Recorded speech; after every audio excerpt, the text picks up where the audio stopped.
Ons verwelkom ook almal wat nou elektronies by ons oggenddiens aansluit. Mag ons saam ook God se teenwoordigheid hier ervaar. Kom ons bid nou saam.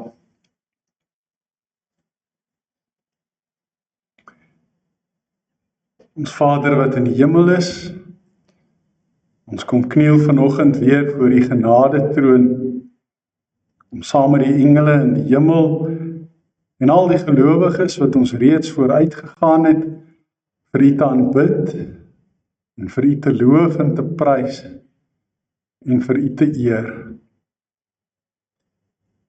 Ons het groot waardering vir U almag en vir U mag, majesteit en heerlikheid.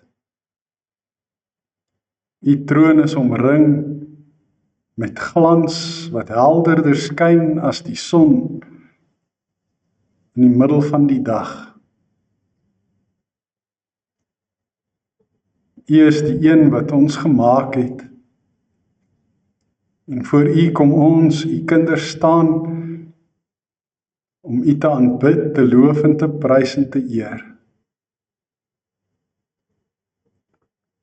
Ons dank U, Vader, dat U ons liefhet, dat U ons innig liefhet, dat U liefde so groot is, dat dit ons verstand te bowe gaan. En dat dit juis oor U liefde is, dat ons uit genade U verloste kinders kan wees. Ons loof U omdat U met dieselfde krag in ons werk, om ons te laat opstaan uit die dood tot die lewe, met dieselfde krag waarmee Christus ook uit die dood opgewek is.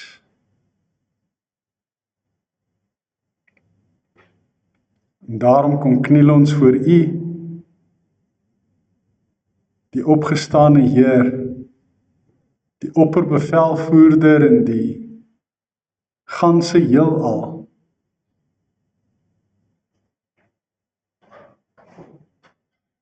Om in gehoorsaamheid aan U wil,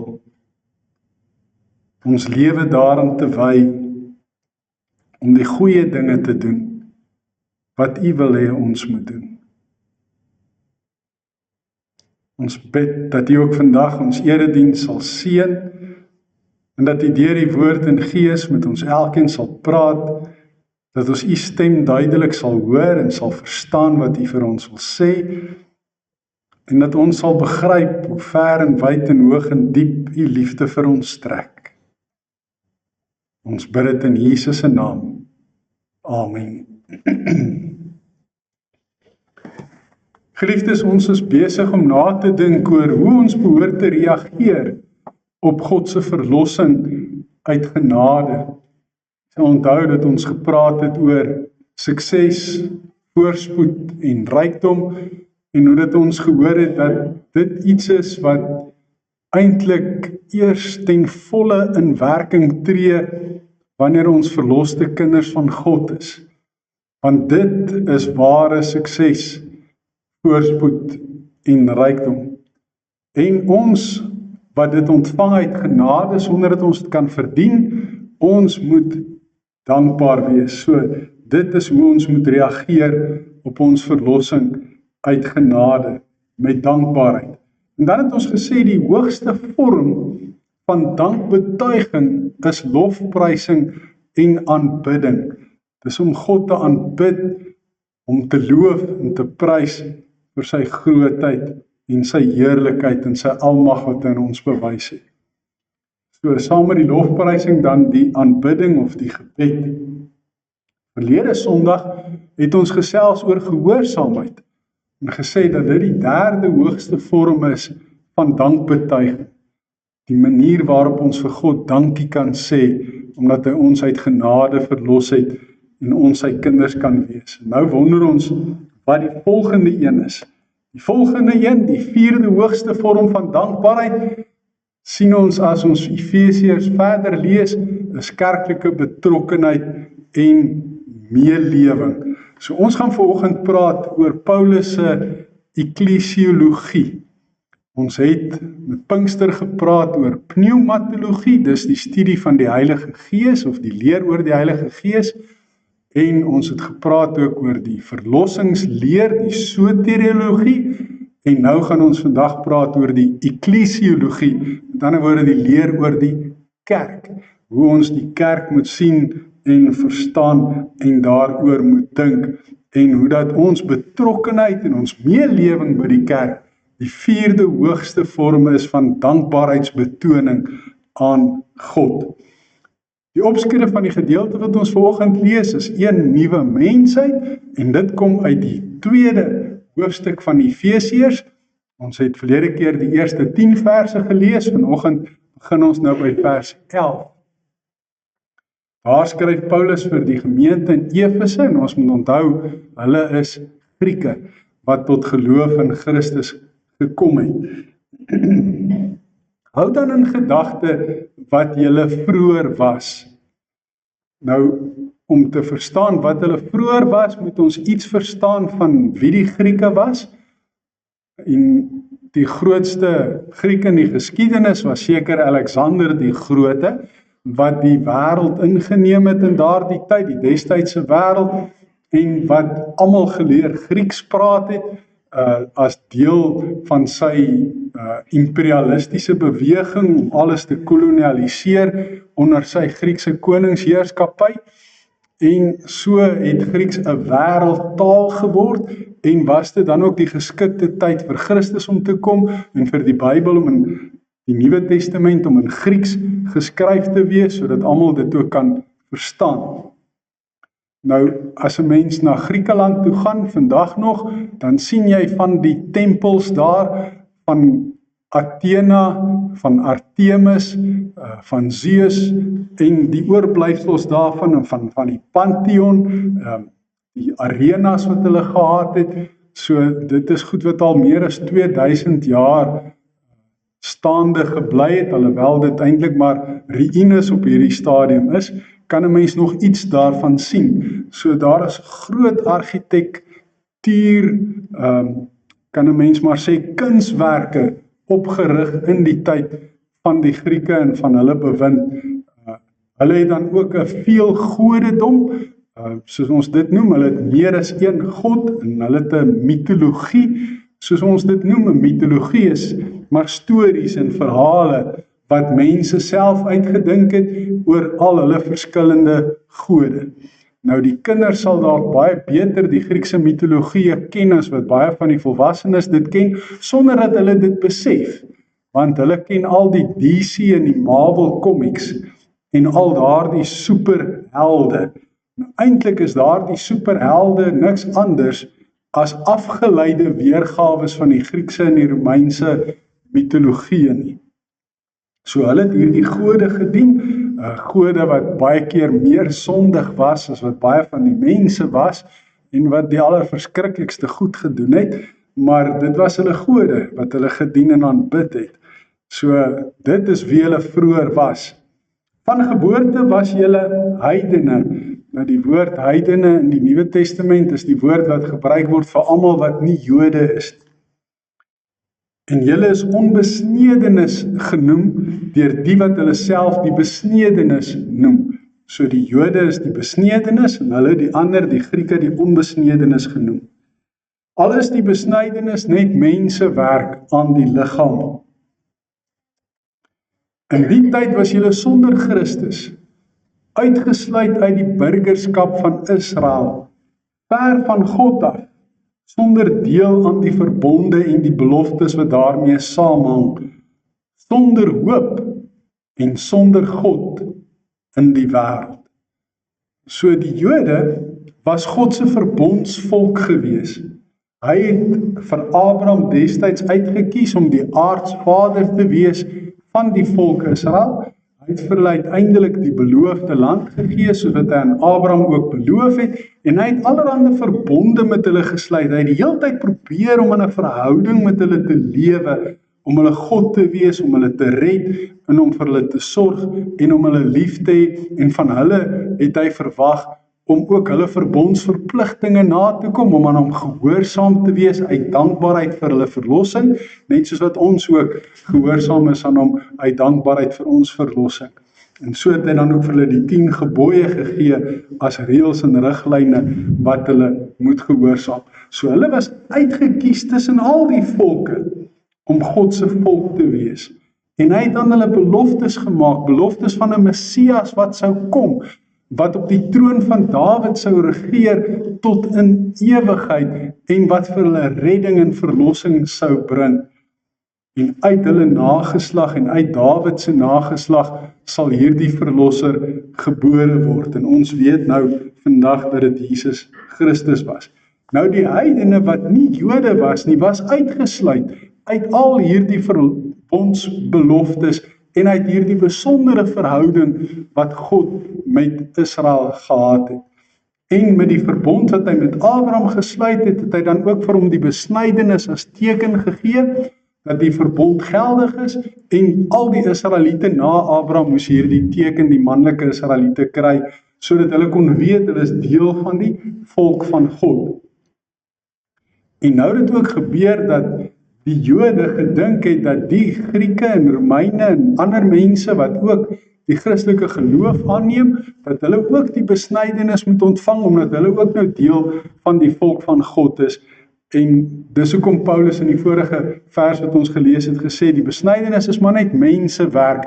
Dis nie so belangrik nie, jy hoef nie besny te wees om deel te wees van die volk van God nie, jy moet in Jesus glo. En dis die argument waarmee hy hier besig is. So hy sê, voorheen was julle sonder hoop en sonder God. Want Israel het hoop gehad, hulle hoop was die Messias wat sou kom.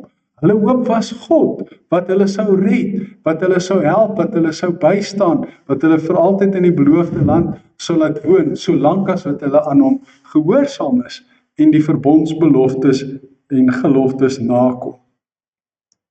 Hulle was uitgesluit, die Grieke in Efese. Maar nou is julle een met Christus Jesus. Nou dat God hulle uit genade verlos het en aan hulle die gawe van wedergeboorte deur die Heilige Gees geskenk het, die gawe van geloof geskenk het en hulle in Christus glo, nou is hulle een met Jesus Christus. Nou is hulle wat vroeër ver van God af was en gelewe het, naby aan God. En dit gebeur deur die bloed van Christus. Met ander woorde, deur sy kruisdood het hulle nou naby aan God gekom. Christus is ons vrede. Hy wat die twee, Jode en nie Jode, een gemaak het, deur sy liggaam te gee, het hy die vyandskap afgebreek wat vroeër soos 'n muur skeiding gemaak het. So tussen die Jode en die ander volke was daar vyandskap gewees. Die Jode het geglo, hulle is die volk van God, die heidene is dit nie. Hulle het God se beloftes, die heidene het dit nie. Hulle word gered en verlos, die heidene word nie gered en verlos nie. So daar was vyandskap gewees tussen die Jode en die heidene. En nou sê Paulus het Christus gekom en hy het deur sy bloed aan die kruis vrede bewerkstellig. Hy het hierdie skeidingsmure tussen die volke, het hy kom afbreek, sodat daar nou een nuwe mensheid kan wees, een nuwe volk vir God, wat in vrede met mekaar kan saamleef. Daar het 'n einde aan die vyandskap gekom. Die wet van Moses met al sy gebooie en bepalinge het hy opgehef. Met ander woorde, die ou verbond wat God met Israel gehad het, is nou vervang met 'n nuwe verbond. En deur vrede te maak, het hy in homself, dis nou Jesus, die twee Jode en nie Jode tot een nuwe mensheid verenig. So die 10 gebooie en die verbond wat met die 10 gebooie gepaard gegaan het, dit is nou vervang met 'n nuwe verbond. 'n verbond van geloof in Jesus Christus. Die wat in hom glo, is nou deel van 'n nuwe mensheid, 'n nuwe volk. Al het hulle nie dieselfde bloed in hulle are nie, het hulle dieselfde geloof in hulle harte. En dit is wat hulle tot 'n eenheid saambind. Deur sy dood aan die kruis het hy 'n einde gemaak aan die vyandskap en die twee met God versoen en tot een liggaam verenig. So die twee is die Jode en die nie-Jode.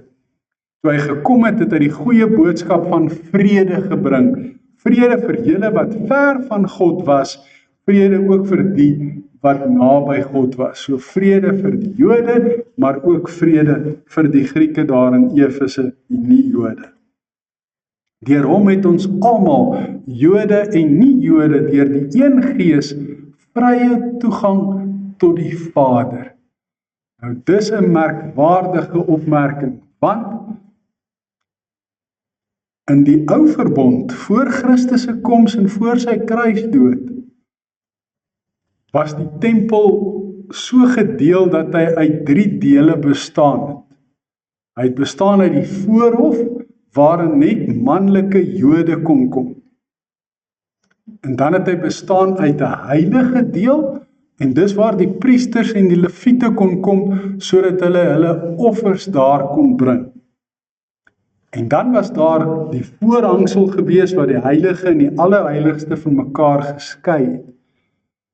En in die allerheiligste kon slegs die hoëpriester, en net hy alleen, en net op een dag in die jaar, die groot versoendag, die Yom Kippur, soos dit in Hebreëus bekend staan, in die allerheiligste ingaan.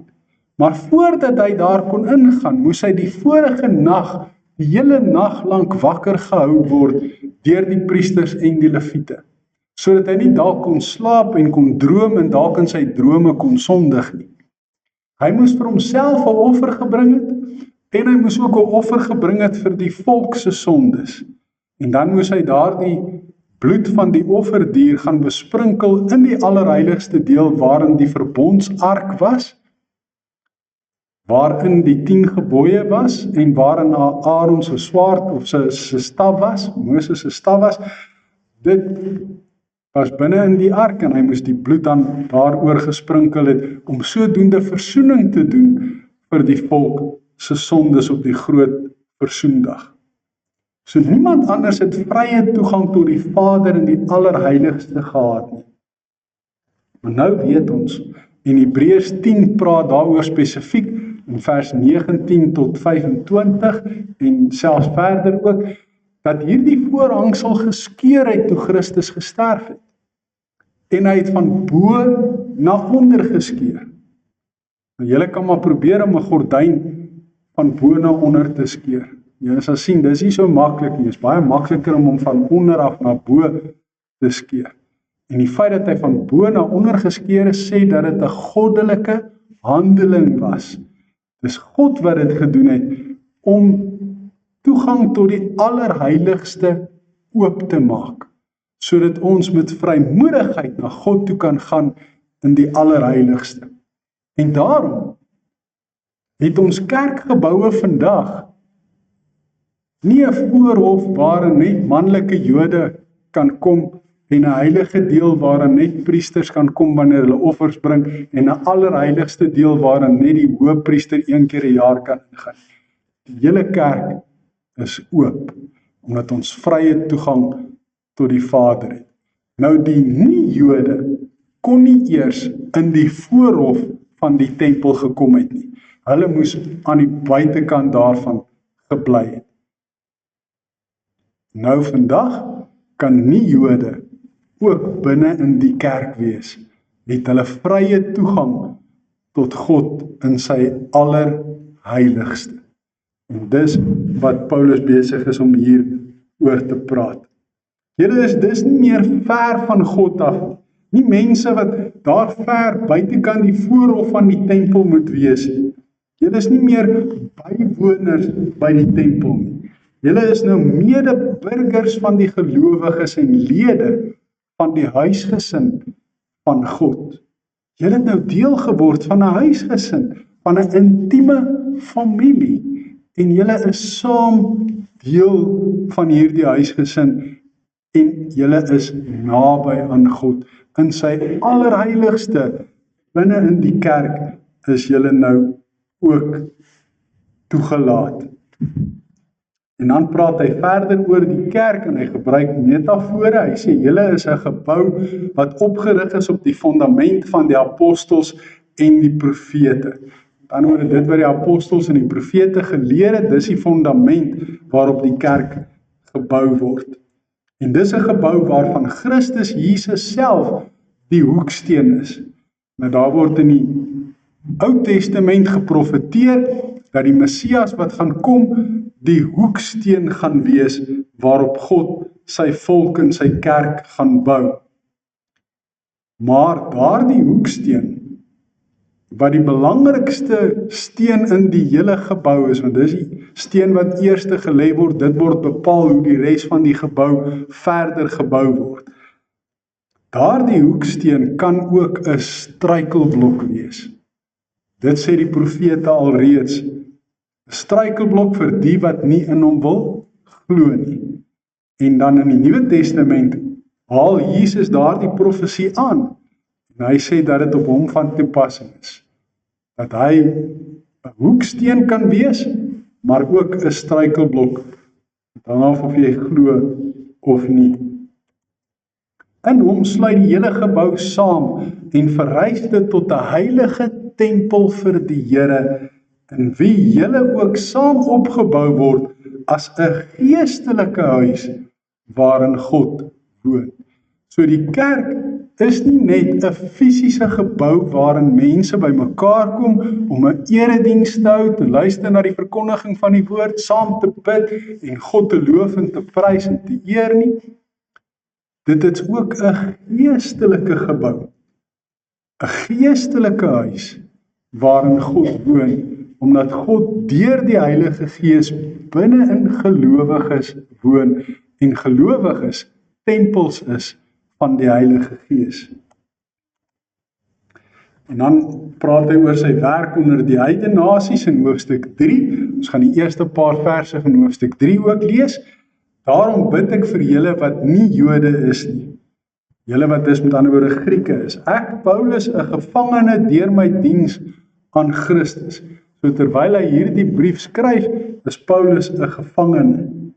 Hy is in die tronk omdat hy die evangelie verkondig het. Julle het tog seker gehoor van die opdrag wat God in sy genade aan my gegee het in julle belang. En die opdrag is om die evangelie van God se genade te verkondig. Hy het sy geheimenis deur 'n openbaring aan my bekend gemaak, soos ek dit hierbo kortliks beskryf het. En dit het ons in die eerste hoofstuk al reeds van gelees, dat ons uit genade gered word deur die geloof. Dit kom nie deur ons eie verdienste nie, daarom het niemand enige rede om op homself trots te wees nie. Dis God se werk, dis God se genade wat ons verlos deur ons geloof in Jesus Christus. En as julle dit lees, sal julle 'n begrip kry van my insig in die geheimenis van Christus. Nog nooit tevore in die geskiedenis is die geheimenis aan die mensdom bekend gemaak, soos God dit nou deur die Gees aan sy heilige apostels en profete geopenbaar het nie.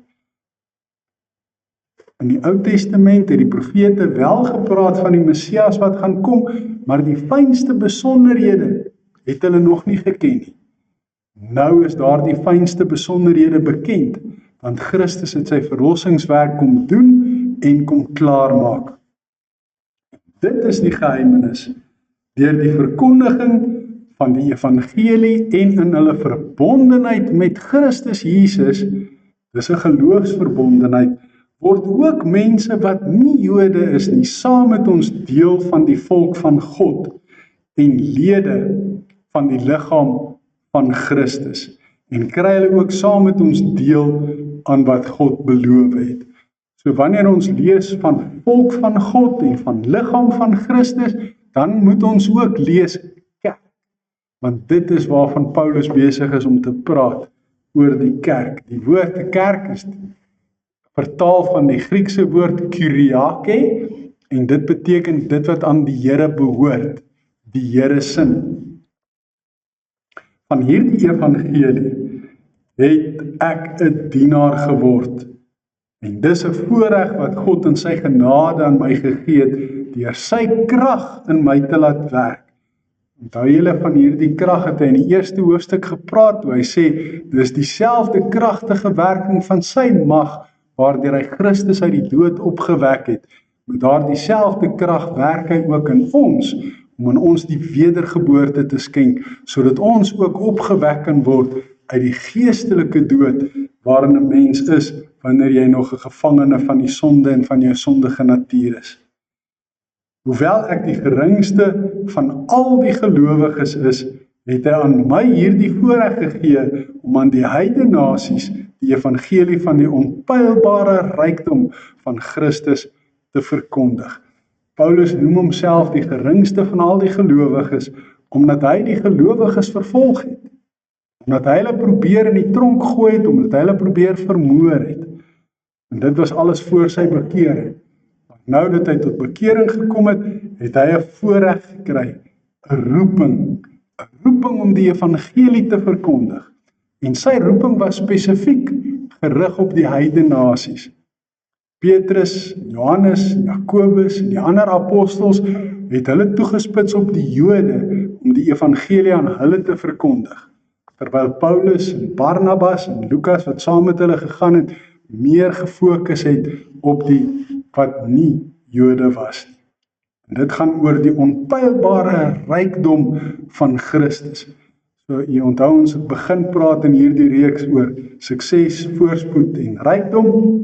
Hier praat hy weer oor hierdie onpeilbare, onmeetbare, dis so groot rykdom van Christus, sy verlossing en alles wat daarmee gepaard gaan. Ek moet aan almal bekend maak hoe God, die skepper van alle dinge, nou sy verborge plan uitvoer nadat hy dit deur al die eeue geheim laat bly het. En Paulus sê hierdie geheim is nou bekend. Nou het God die ryke verskeidenheid van sy wysheid deur die kerk bekend laat word aan elke mag en gesag in die hemelruim, soos hy hom van ewigheid af al daarvoor voorgeneem het, om dit deur Christus Jesus ons Here tot uitvoering te bring. In ons verbondenheid met hom en deur ons geloof in hom, kan ons met vrymoedigheid en vertroue na God gaan. Nou hierdie verbondenheid praat hy ook van in Kolossense, wanneer hy sê, ons is in hom gewortel en ons is op hom gebou. So ons is verbonde aan Christus, aan hom verbind deur die verbond wat ons met God het, omdat ons in hom glo.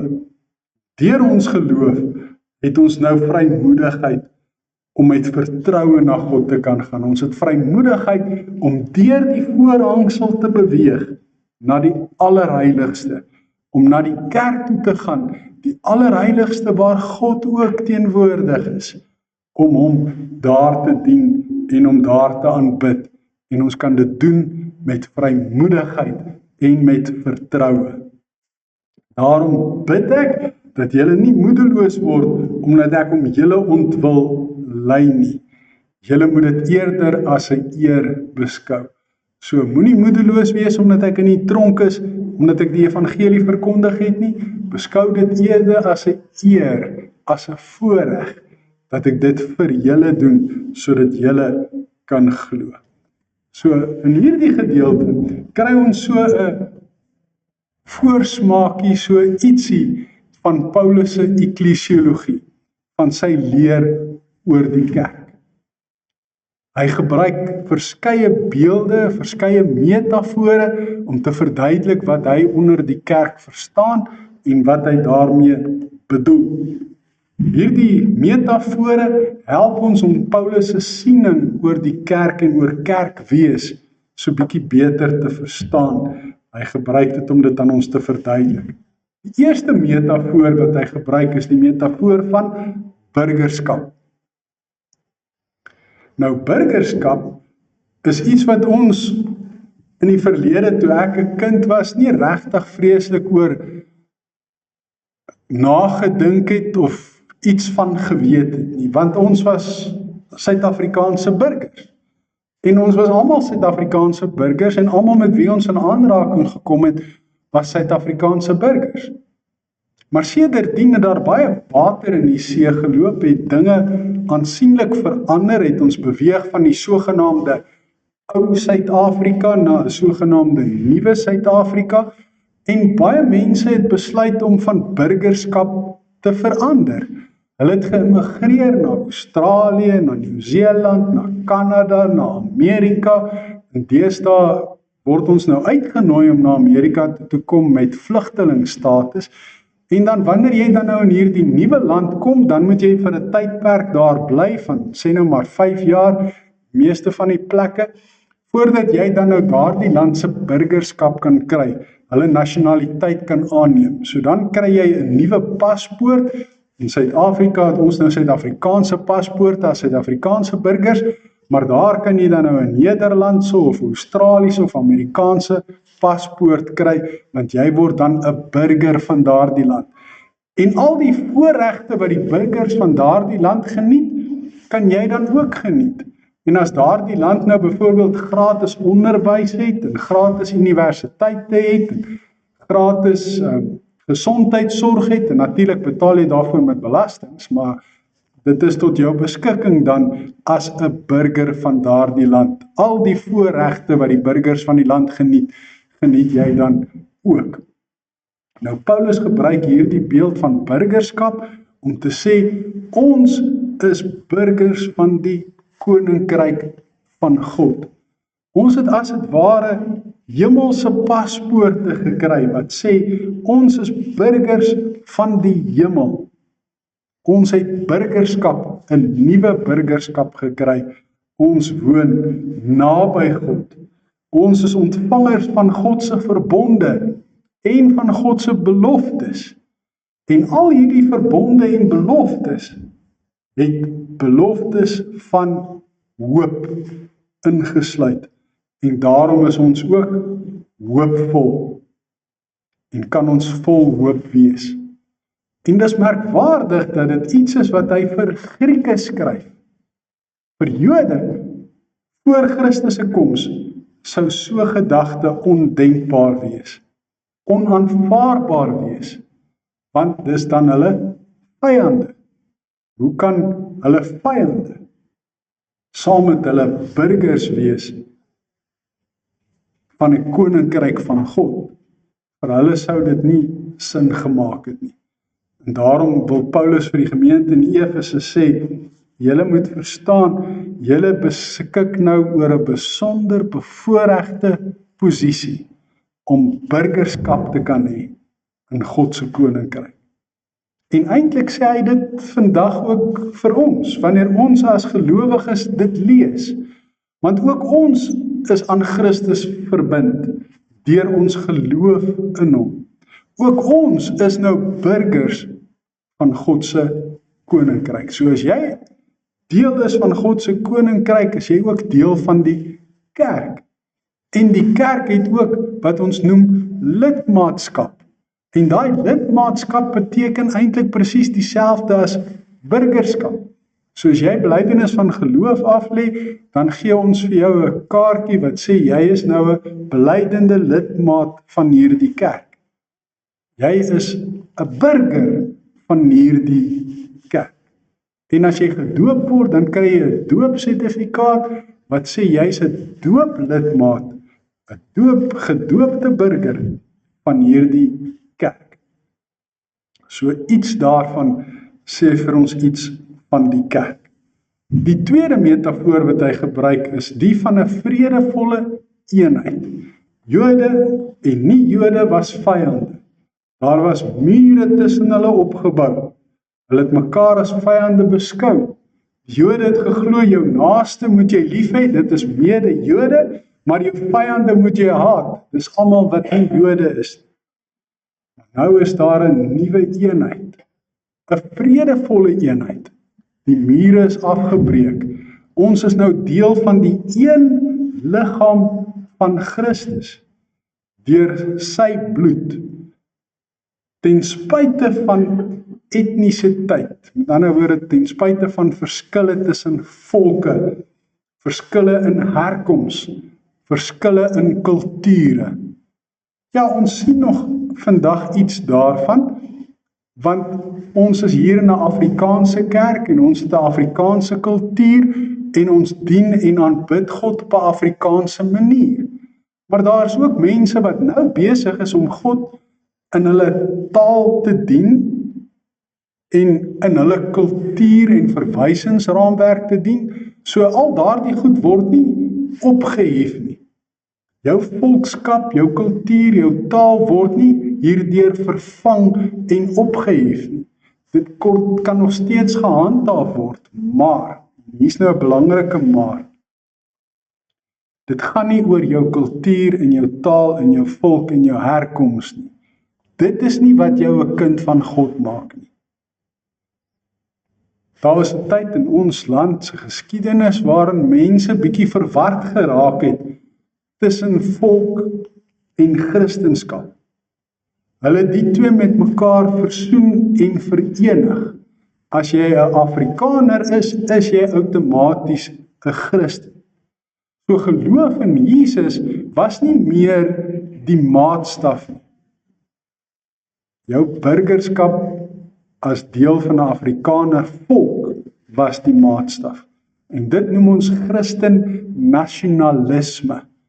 En dit is uiteindelik 'n dwaalleer en 'n wanopvatting en dit kan eintlik ook kultiese afmetings aanneem wanneer 'n mens die volk en die herkoms en die kultuur begin verafgod en maak asof dit is waarom alles draai. En 'n mens naderhand begin glo as jy nie 'n Afrikaner is nie, kan jy nie hemel toe gaan nie. Want dis net Afrikaners wat hemel toe gaan.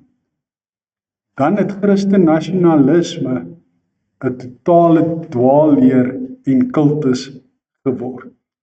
So ten spyte van watter volk jy is, of watter taal jy praat, wat jou kultuur en jou herkoms is, kan jy deel wees van die liggaam van Christus. En word jy deel van 'n vredevolle eenheid, omdat jy saam die Here in die geloof aanbid en dien. Al is dit op 'n ander manier, en al is dit in 'n ander taal miskien. Die derde metafoor wat Paulus gebruik is die van boodskappers. Hy sê ons is boodskappers, ons is eienaars en draers van die evangelie. God het die evangelie, dis 'n ander woord vir blye boodskap, hy het hierdie blye boodskap aan ons toevertrou. Dis ons eiendom, maar dis 'n eiendom wat jy nie selfsugtig net vir jouself kan of mag hou nie. Dis iets wat jy vrygewig moet uitdeel. Jy word geroep om hierdie geheime verlossingsplan van God bekend te maak aan al wat leef en beef, aan almal wat jou lewenspad kruis, soos wat die Heilige Gees dit op jou hart lê. Want onthou, ons kan nie ander mense oortuig nie. Ons kan net getuig, God oortuig. Hy is die een wat die oortuigingswerk doen. Maar die kerk is nie net 'n vredevolle eenheid nie, die kerk is ook nie net 'n burger nie, in God se koninkryk nie, die kerk is ook 'n boodskapper van hierdie geheime verlossingsplan van God. Die vierde kenmerk van die kerk waarvan Paulus praat in die metafoor wat hy gebruik, gaan oor die vrye toegang wat ons het tot die Vader in die allerheiligste. Soos ek gesê, die Hebreërbrief in hoofstuk 10 vers 19 tot 25 skryf baie mooi daaroor. Deur die voorhangsel heen wat God geskeur het, kan ons nou tot God gaan en het ons vrye toegang tot hom. Ons het nie nodig om iemand anders, om 'n priester of 'n leviet te vra om vir ons in te tree by God. Ons het ook nie nodig om, soos wat party mense glo, vir Moeder Maria te vra om vir ons in te tree by God. Ons het ook nie nodig om eintlik die dominee te bel om vir ons te kom bid nie. Ons kan self, elkeen, na God toe gaan. Ons kan elkeen met hom praat, met vrymoedigheid en met vertroue. En ons kan elkeen na sy huis toe gaan, na sy kerk toe gaan, waar ons saam deel is van die liggaam van Christus. Ons het vrye toegang tot die kerk. En daarom is die kerk se deure nie geslote nie. Die kerk se deure is oop. Enige iemand kan inkom. Niemand kan dink, maar ek mag nie in die kerk ingaan nie. Die kerk sluit my uit nie. Die kerk is juis vir sondaars. Die kerk is juis vir mense om die Here saam te dien en te aanbid. En almal het vrye toegang tot die kerk. Daar rondom 1986 was daar in ons kerkgeskiedenis groot stryd aan die gang in die kerk, of die kerk nou oop is en of die kerk nou geslote is. Julle sal dit nou nog onthou, die van julle wat oud genoeg is. En daar is 'n sinodale besluit, algemene sinode besluit in 1986, maar die kerk is oop. Ons kan nie sê die kerk is toe nie, die kerk is geslote nie, die kerk is oop, hy is toeganklik vir almal. Almal het vrye toegang tot die kerk. Die 5de metafoor wat Paulus gebruik is die van huisgesin van God. Nou die mees intieme verhouding wat 'n mens hier op aarde het en wat jy ervaar en beleef en ken is jou huisgesin verhouding, waar die man en die vrou, die pa en die ma van die kinders is. Dis jou mees intiemste familie. En daarmee saam kom partykeer oumas en oupas ook, en as jy gelukkig is en bevoorreg is, selfs oupas en ouma grootjies, en kleinkinders en agterkleinkinders en selfs agterkleinkinders, maar daai hegte band wat hulle aan mekaar bind as 'n huisgesin. Paulus gebruik dit om te sê, die kerk is ook so. Ons is 'n fantastiese familie, ons is 'n huisgesin, ons is broers en susters in die geloof. Ons het een Vader, God ons hemelse Vader. En sy seun Jesus Christus is ons broer in die geloof. Ons is sy aangenome kinders. Alhoewel ons nie soos Jesus gebore is deur die Heilige Gees se wonderbaarlike werking, is ons gebore deur 'n pa en 'n ma van aardse afkoms en herkoms, maar ons is deel van God se huisgesin, deel van 'n koninklike familie, en dit maak ons royalty, as ons dit nou in Engels moet uitdruk. Dit maak ons koninklikes. Ons is prinse en prinsesse in God se koninkryk. En daarom is Willie Joubert se lied so waar, as hy sing, my pa is die koning van die heelal. Jy moet dit weet, ook jy, as kind van God, is ook 'n prins, want jou pa is die koning van die heelal. Die volgende metafoor wat hy gebruik is die van 'n gebou. Ons almal weet van geboue. Dis geboue wat opgerig word op fondamente en geboue wat 'n hoeksteen het. Nou ook hierdie gebou, die kerkgebou, het 'n fondament, en die geestelike kerkgebou wat nie 'n fisiese een is wat ons met ons oë en ons sintuie kan waarneem nie, is gebou op die fondament van die regte ware leer van die apostels en die profete. En ons het dit nou vandag in die Bybel, soos dit vir ons opgeteken is, en ons het dit ook in die belydenisskrifte, soos wat dit vir ons saamgevat is deur die kerk. En Jesus is self die hoeksteen van hierdie gebou, van die kerk. So die belangrikste persoon in die kerk is Jesus. Hy is nie net die hoeksteen van die kerk nie, hy is ook die hoof van hierdie liggaam van sy kerk. En daarom gaan alles in die kerk nie oor enige iets of iemand anders as oor Jesus nie. En daarom sê Paulus ook, verkondig hy hom as die gekruisigde. En dan is ons ook 'n heilige tempel vir die Here, waarin ons saam opgebou word as 'n geestelike huis waarin God woon. God woon nie binne in hierdie kerkgebou nie. God is baie groter as dit. God is alomteenwoordig, maar God woon ook in geestelike sin gesproke deur die Heilige Gees in elke gelowige. En daarom is elke gelowige sy tempel. Is ons die huis waarin hy woon. Hy het so 'n intiem persoonlike verhouding met elkeen van ons, dat ons elkeen 'n heilige tempel vir die Here is. Maar elke kerkgebou wat in sy naam opgerig word, wat ook 'n hoeksteen tot sy eer kry, elke kerkgebou is ook God se huis, is ook vir ons 'n heilige tempel, is ook vir ons 'n simbool van God se teenwoordigheid in ons midde. En is dit hartverskeurend as kerkgeboue verkoop en afgebreek moet word en vir iets anders gebruik moet word. Vir my persoonlik is dit hartverskeurend, want elke kerkgebou behoort vol te sit van gelowiges wat op 'n Sondag bymekaar kom om die Here te aanbid en om hom te dien. Ledemate van die liggaam van Christus is ontvangers van God se beloftes en hulle is toegerus met geestelike gawes. Ons gaan nog later in hoofstuk 4 van Efesiërs meer daaroor leer. En hierdie geestelike gawes moet ons gebruik om die kerk op te bou. So ons gebruik ons gawes wat die Here vir ons gee om mekaar geestelik te versterk en op te bou, sodat ons geloof kan groei en kan toeneem. En ons is ook geroepe as kerk. Elke een wat 'n ledemaat is van die liggaam van Christus, wat 'n lidmaat van die kerk is, wat 'n burger is van hierdie koninkryk van God, is 'n geroepene.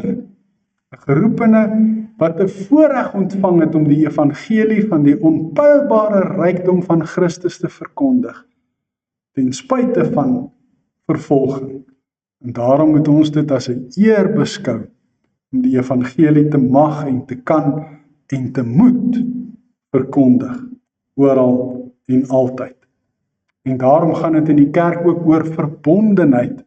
God is 'n verbondsgod wat daarvan hou om 'n verbond te sluit met sy kinders, met sy volk en met die kerk. Want die kerk leef in verbondenheid met Christus. Deur geloof in Christus is die kerk aan hom, aan Christus verbonde, verbind. Ons is aan hom vasgemaak en kan ons met vrymoedigheid en vertroue na God toe gaan en beskou ons dit as 'n eer om vir Christus lyding te kan verduur. Nou ek het al in die verlede ook die voorbeeld gebruik of die metafoor gebruik van Prattley Patty. Ons ken Prattley Patty as die twee stafies van middele wat 'n mens met mekaar moet vermeng. Die een is die epoxy en die ander een is die verharder. En as jy dit met mekaar vermeng het, dan word dit verskriklik sterk. En dit was 'n reg Suid-Afrikaanse ontdekking ook boonop, waarop die Suid-Afrikaners eintlik baie trots kan wees. En toe hulle die eerste keer opgegaan het maan toe, het hulle Prattley Patty saamgevat, om wat ook al breek te kan regmaak. So iets van Suid-Afrika was saam op maan toe gewees. Nou hierdie verbinding van die epoxy en die verharder, wat saam 'n nuwe eenheid vorm en wat so sterk word dat dit op die prentjie van die boksie van Prattley Patty 'n bulldozer kan optel. Dis wat ons verbondenheid met Christus ook beteken. Ons is twee aparte goed gewees wat saam met mekaar vermeng en een geword het en nou saam so sterk is dat die magte van die doderyk dit nie kan oorweldig nie. Want dis wat Christus vir Petrus gesê het. Jy is Petrus en op hierdie rots, hierdie belydenis van jou sal ek my kerk bou. Die magte van die doderyk sal dit nie kan oorweldig nie. En daarom moet ons dit ook as 'n eer beskou as ons vir Christus lyding moet verduur. Ons word nou nie gemartel en vervolg soos wat dit in Paulus se tyd die geval was en ook met die gemeente in Efese gebeur het nie. Ons is bevoorreg wat dit aan betref, maar ons verduur lyding op ander maniere en ons moet dit as 'n eer beskou. So, hoe moet ons reageer op hierdie verlossing waarmee God ons uit genade so ryklik seën? Ons moet daarop reageer met dankbaarheid. En die hoogste vorm van dankbaarheid, nou wil daai prentjie nie opkom nie. Daar is hy. Hoogste vorm van dankbaarheid is lofprysing. Tweede hoogste vorm is gebed. Derde is gehoorsaamheid. En dan die vierde een is om deel te wees van die kerk. Kerklike betrokkenheid, kerklike meelewe. Dit is die vierde hoogste vorm van dankbaarheidsbetoning. Om kerk toe te gaan, deel van die gemeente te wees, om my gawes en talente te gebruik hier in die kerk, om saam die Here te dien en te eer en te verheerlik. Dit is ons vierde hoogste vorm van dankbaarheid. Amen. Kom ons bid saam. Hemelse Vader, baie dankie dat ons deel kan wees van die kerk, dat ons burgerskap kan hê, lidmaatskap, dat ons ledemate kan wees van die liggaam van Christus, dat ons 'n kosbare gebou kan wees wat opgebou word op Christus wat die hoeksteen is, op die fundament van die apostels en die profete en kan verrys tot 'n geestelike gebou waarin U woon en waardeur U verheerlik word. Dankie dat ons in verbondenheid met Christus kan lewe en deel kan wees van die huisgesin van God. Dankie dat ons deel kan wees van die kerk en dat U met 'n doel ook die kerk in die lewe geroep het, sodat ons daarvan ook deel kan wees. Hemelvader, gee dat ons sal waardeer wat dit beteken om deel van die kerk te kan wees, om betrokke te kan wees, om kerk toe te kan gaan en mee te leef saam met ons medegelowige broers en susters, wat deel is van die koninklike familie, prinse en prinsesse in U koninkryk.